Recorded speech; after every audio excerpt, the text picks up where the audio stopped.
Hello, everyone, and welcome to another episode of our series on the connected enterprise and the new work model. One of the goals of this series is to really get perspectives from leaders from a variety of different industries and experiences, because I think we can all learn for how different organizations and people are dealing through the crises that we've been facing. So I'm really excited to have Mike Bokina joining us from Siemens, where he is the head of HR, overseeing about 30,000 US employees. And the interesting thing about Mike is that most of his employees actually aren't at a desk every day. So welcome, Mike. Thanks for joining us. And why don't you tell us a little bit about yourself and Siemens? Sure. Thanks, Keith. Thanks for the opportunity to be with you today. Indeed, been with Siemens now about 13 years and been in this role for about a year and a half. Spent about 4 years abroad in Singapore in an HR strategy role. So happy to be back in the US. And I will tell you the last few months with COVID and some of the racial injustice topics have certainly been an opportunity to really connect with employees and gave a whole new meaning to what it means to lead HR. Great. We'll get into some of the things around, what's happened in the pandemic, et cetera. But you and I were starting to talk about an issue that, has come up recently around the racial tensions. And, in the midst of a crisis, another crisis hits. And, I'd love to hear about, how you think about it, how Siemens has started to approach it, because it's top of mind for so many of the leaders in the US today. Absolutely. And in fact, today we had a moment of remembrance, and we also had in our internal social media channels, a wall, if you will, for employees to engage and elevate the dialogue. And you're right, it is kind of jumping from one crisis to another. So there's that similar concept there on how you deal with crisis management, although of course the topics are very different. I think the other similarity is really engaging our employee population. If you think about the COVID piece, the pandemic piece, it may be about, well, what are the return to work protocols? How do we get personal protective equipment out to our employees? What are all those other facets around how we're dealing with the pandemic? And then, of course, on the racial injustice side, it's really elevating the dialogue within the walls of Siemens, but also who we are as a company. And we as an executive leadership team have made some bold statements about our belief around racial injustice and are really working to, again, raise that conversation and ensure that we're having courageous conversations with all of our employees. So interesting similarities, even though the topics are very different. Yeah. And one of the things you mentioned there is about leadership, right? In the end of the day, and leadership can come from the top, can come from the middle, can come from the bottom. But as you go through these multiple overlapping crises, I think leadership is probably a key part of any of those kind of changes. I think so. And I think that tone from the top is particularly important. And in these times, an empathetic tone is particularly important, that we're all struggling, again, whether it's the pandemic, whether it's racial injustice, but we're going through a lot of change in not only our work lives, but our everyday personal lives. And as you may know, a lot of folks turn to their business organizations, to the companies they work for, as a bit of a guiding light, if you will. And I think we at Siemens, from a leadership perspective, take that seriously. Yeah, that's great. One of the things that I think, I would love to just have you give an overview of is your employee workforce. One of the things that you and I have talked about is kind of the diverse roles that you have. Not a whole lot of people are, 2/3, I think, are not in front of a desk. And so can you give me kind of and the audience, a background of that diversity? Because I think that's going to be a really unique aspect as we go through some of the things that you've been doing as an organization. Absolutely, full spectrum of employees. We've had employees who've continually gone into the office, in this case, into our manufacturing sites throughout the entire pandemic. And then we've got the complete other side, and I could argue I'm one of those individuals, that if I don't see an office ever again, that may be the case, right? And everything in between. We have employees who would go to customer sites, which could be a hospital or a lab. And then we have folks that go into offices maybe once a week, where there's an opportunity to spur innovation, have dialogues, kind of co-create solutions. And I think that's been a challenge in trying to figure out how do you work with all those populations during a pandemic, knowing that each has some specific and interesting needs that need to be met? And because of that diverse workforce and people having those needs, we've been in that focus mode of saying, we've got to account for all those aspects. Yeah, it's interesting because I think, not only do you have the diverse employees, but the diverse divisions that you have, right, that are tied to it. And I think, and oftentimes when we talk to companies, you talk about how their strategy has changed. And my sense from you is that the strategies have changed, in each of the divisions. So there's some things globally that you think about or across all those that you've changed your strategy, or are they really mostly focused around the different business units? I do think it's a bit more relevant for our specific businesses. As most of you may know, Siemens is a large conglomerate, if you will. You can use that word. But there's a fair amount of autonomy in all of our businesses to really reflect the markets they work in and the customers that they serve, recognizing that there are synergies. But as we've gone through the pandemic, some of our businesses have seen and noticed how the market is reacting to our products, our services, solutions. And it also, I think, has spurred a deeper discussion about digitalization, right? A lot of companies have been talking about that for a long time, but now some companies are taking the next step around digitalizing their buildings, for example, which is something that we do. And that's just elevated some of our portfolio. So it's interesting how, I will say, in a pandemic, in a crisis mode, some of our customers are saying, help us. And that could be building technologies. It could be our health and ears business in terms of antibodies. So it kind of runs the gamut of a different and new market that is developing. Yeah, and I mean, one of the things that it also sounds like is some of your businesses were business as usual. It just accelerated because of the pandemic. And some of your other ones may have had to make some changes or alterations in their strategy because of what has happened in their customer base. And as you probably described, and a few things in between, right? Absolutely. And I think for all businesses, and Siemens is no different, it forces you to react quickly. As we all know, the market's dramatically shifted. One could argue overnight. You never see that kind of precipitous change in most markets. But with the pandemic, as things shut down quickly, then some of the businesses you have to readjust and say, what does the future hold, and how do we kind of reflect that market prevailing market condition? Obviously, the business strategies are diverse. What about the people strategies, right? As you try to look at it, I'm sure there are things that are, again, different for each of the different organizations, but as one company, right, and one organization, what are some of the people issues that you've tried to do consistently through this channel? I think first and foremost, one of the roles that we've played in HR, as well as environmental health and safety, EHS, is ensuring that we have the right protocols and the right policies in place. I always hate the word policy, but I'll use it, right? Whether it's an emergency leave policy due to COVID, but we have the right protocols and policies in place because we have different kinds of employees, where they're going to work and what their expectations are. So that helps the businesses localize their approaches. I do think holistically, what we've been particularly focused on is communication. For example, I've been sending out a weekly email each Friday to all of our employees, just giving them their updates.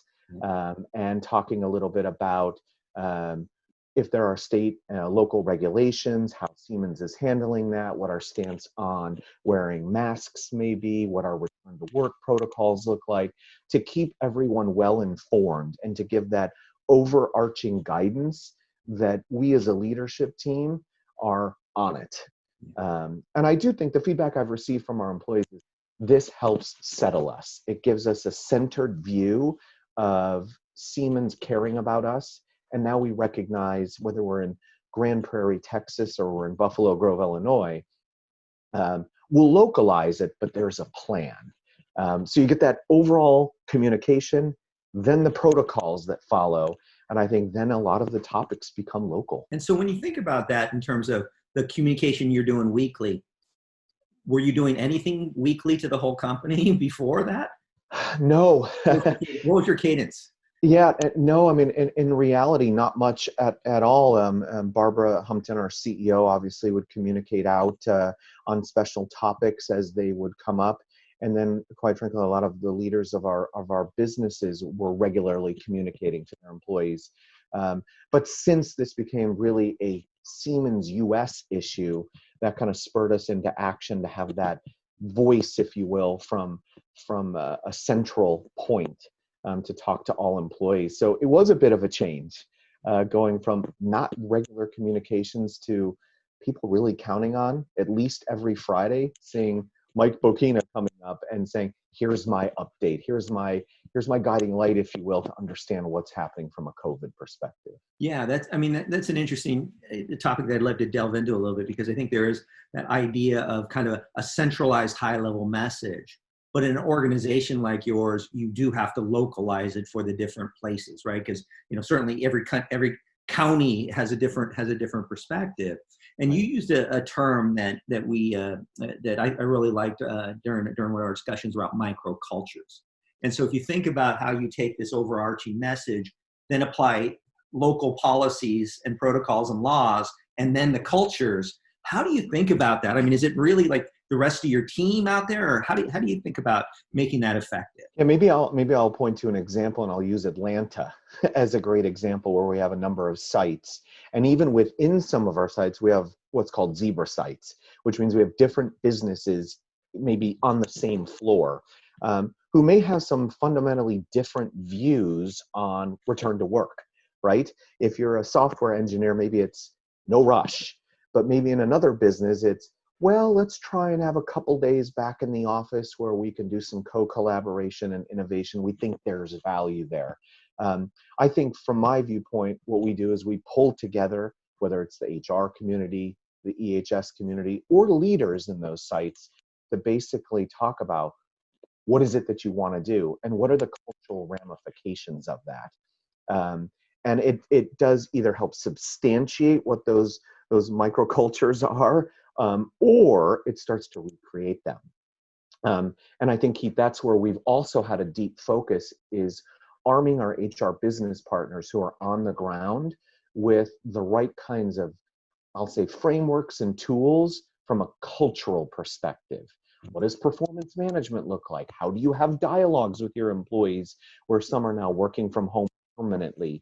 All those things that folks can really work with their managers and their leaders on to either reestablish the culture or perhaps navigate to a new reality, a new culture in that location. And you can imagine this is happening all over the country in little pockets. Yeah, it's interesting, because one of the themes that I've had discussions with people is about business agility.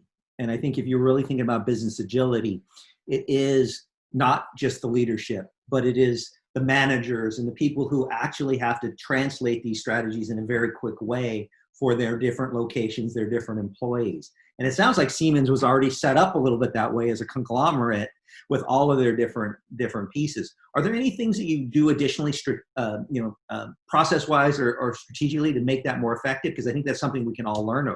How do you get managers who can actually, do that? I think we've had an intense focus on that local aspect. So again, in my own organization with HR business partners spread out all over the country, we've centralized a lot of the tools, but then have sessions with the HR partners to say, here is a tool for you. Here's the intent. Now, here are 5 other tools that you may be able to use. And this is where the partners really do that consultative work with local managers on what is it that we need to be discussing? What are those hot topics pre-pandemic, in the midst of pandemic, and where we want to be in the future? And I always say it's hyper local in some cases, even floor by floor. But I think it's been an effective strategy because of that localness. Just yesterday, we launched something via our learning platform called Super, and it's about Siemens US. Supports employee resilience, and it's a bunch of it's a fair amount of curated content that talks about physical well-being, emotional well-being, mental well-being. But this allows our employees to essentially pick their own content. Now, this was created at the highest level, but how it works in our site in Charlotte versus another location, it's for the employees to decide. So again, that's where you utilize that overarching concept, but then you let the local organizations take it. It's interesting because, as you know, GuideSpark does a lot around communications, and what you've described is how do you create personalized learning experiences, and Right. you think a lot about starting to create more personalized communication experiences, right? Because you have that high level, but then the translation is done by people. And is there a Right. way or thought process that you have in terms of the tools that will allow you to take that message and then customize it in a digital way? Have you guys thought about any of that kind of stuff? Or Yeah, perhaps maybe not as much in the digital space, but our networks within the organization are strong. Our communications team, as an example, is a very strong network embedded both at the corporate level, but embedded in all the businesses. HR is similar, EHS is similar, and we really use those networks not only to do the basic cascading, but to talk about, well, what did your business do, and how are you crafting that message for your population, and trying to leverage those pieces across. And of course, we've done that from an EHS perspective as well, that, well, if we're communicating something about the health and safety of our employees, how do we leverage those pieces across? So it's really the strength of those networks that have been valuable. And quite frankly, it was one of our business leaders, and I know a lot of people have said this, never let a good pandemic go to waste, right? And I think it's strengthened those bonds to say how fast we can move when we really put our mind to it. And Barbara Humpton, our CEO, said, just imagine if we could in the future move half as fast as we are during the pandemic in the future. Yeah. And it takes a second to get your head around it, but it's really a brilliant statement to say that kind of speed is available to us to make decisions. How do you bottle it up and say, this is something we want to culturally, at the highest level and the most micro level, continue to pursue? Yeah, one of the things that I talked about a few times is, it has helped open up what's possible, right? And that's really what you've talked about is, okay, now we know this is possible. What if we just do halfway throughout the rest of the business? And that's what, if you see, some silver linings, that's been an interesting one for everyone, I think. Right. And one quick example is, like a lot of other organizations, we implemented an emergency leave policy, which I referenced earlier. And this was to obviously support our employees who may have become ill through COVID. And this was early on before a lot of the healthcare companies caught up. We got it approved and live within 3 days, I think.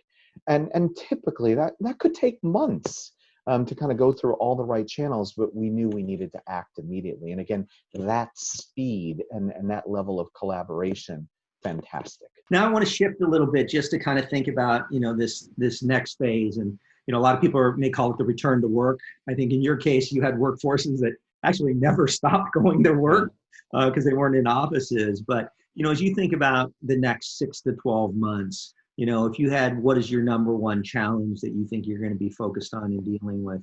What would you say that would be? I think at some point, there's likely to be another wave of cases. And I think we've got everything kind of in position to deal with that. But I do sense that there is, while we're building a resilient workforce, I do get concerned about basic fatigue and burnout, right? Of the constant changes, the constant crisis. Do I go into the office today? When September rolls around, will my kids, if I have kids, will they be going to school? All those things start to take its toll. And I think those buttons to press constantly start to concern me a little. So how do we think about that relative to return to work is, where can we relieve some of that pressure? That if you're productive at home, stay at home. If you need to come in for those opportunities to collaborate with colleagues, let's take them, but let's not put undue pressure. Yes, we have to be productive. Yes, we need to meet the demands of our customers, but a happy, healthy, and safe employee is a productive one. So it's finding that nice space there as folks go back to the office. And I was just reading, I think you may have seen, but I think it was South Korea, over the last couple of weeks, they've been back and forth. Like one day kids go to school, then they're out for 2, then they're back for 2. I can't imagine how, I mean, I've got 3 kids myself. That's painful. And I'm already thinking, what if that happens in September? Yeah. And how are we going to deal with that? Yeah, it's interesting because I hear this recurring theme that you've talked about, I think, which is you really focus on setting a high level process or policy, but then allow the employees or the managers to start to then tailor that. So you have to create a lot of flexibility while guiding, and then let your teams really decide what are the ways to be most effective. And that's really about agility, right? Like, because if it was just your way, it would be hard. It would seem to be easy because they would all follow the same, but you wouldn't have productive, healthy employees all the way across. That's right. And again, I think some of our leaders and even our managers may have defined views on what it means to be productive.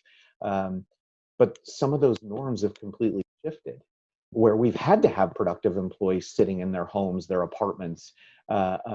And it does start to just change some of those concepts. So while we're focused on the employees, I think there is this intense focus on how managers start to manage through that and how we give them tools to adjust how they manage, how they lead. One of the things along those lines is, when you think about the culture and how your culture is going to evolve over the next year or two. I know for all of us, it's hard to exactly predict it, but what are some thoughts that you think about how you might see the culture of Siemens here in the U.S. start to evolve or be forced to change? Yeah, I think you've used the word agility a few times, and I would almost say there's like this hyper agility opportunity, balanced with the fact that we do have production sites and manufacturing sites, but I do think the culture will become much more focused on that remote space. Our tools literally today are better than they were 3 or 4 months ago because we've been forced to do that.